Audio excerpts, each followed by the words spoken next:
Тендерите, набавките, спецификациите, проектите и материјалите за изградба на модуларната болница во Тетово, каде во пожарот во 2021 година живи изгореа 12 пациенти и 2 членови на нивните семејства, се уште се испитуваат во обвинителството за гонење на организиран криминал и корупција. Предметот е се уште во предистрага, а се испитуваат јавните набавки не само за Тетовската, туку и за сите други 18 кои беа градени со истиот проект. Освен истрагите и чешлањето на документацијата, во обвинителството се разгледуваат и представки кои стигнале до нив во врска со изградбата на модуларните болници, дел анонимни, дел од платформата за нулта корупција. Предметот за кој покажувате интерес, што беше оформен во врска со спроведените јавни набавки за изградба на модуларни болници низ државата, е во предистражна постапка. По наредба на јавниот обвинител беше побарана и обезбедена и дополнителна документација, што беше анализирана од страна на истражител од Истражниот центар на ОЈОГОК. Во меѓувреме, до јавниот обвинител на Република Северна Македонија се доставени дописи во форма на представки кои исто така се разгледуваат.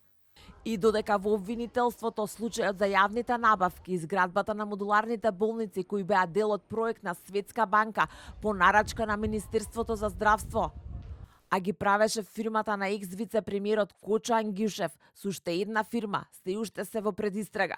Судскиот случај за загрозување на безбедноста на пациентите, во кој одговараат поранешните директори на Тетовската модуларна болница, повторно почна од почеток.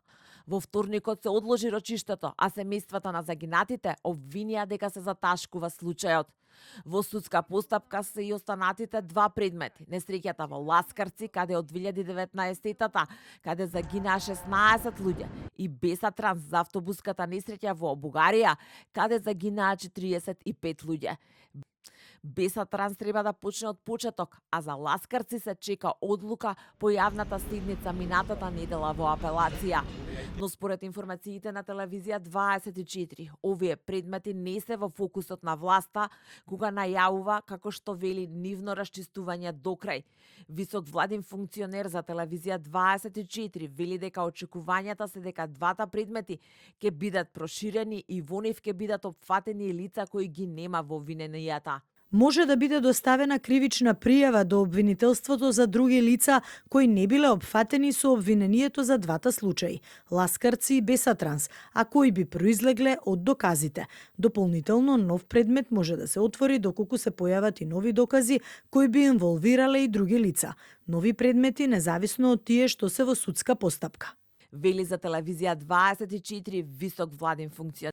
Реотворање на овие случаи најави премиерот Христијан Мицковски по катастрофалната трагедија во Кочани и како што рече, овој пат немало да има импровизации. Мицковски посредбата со лидерот на СДСМ Венко Филипче минатиот четврток кажа дека за случаите се разговарало и на лидерската средба. Нешто што Филипче во изјава за телевизија 24 го демантираше дека се отворило на Илинденска број 2.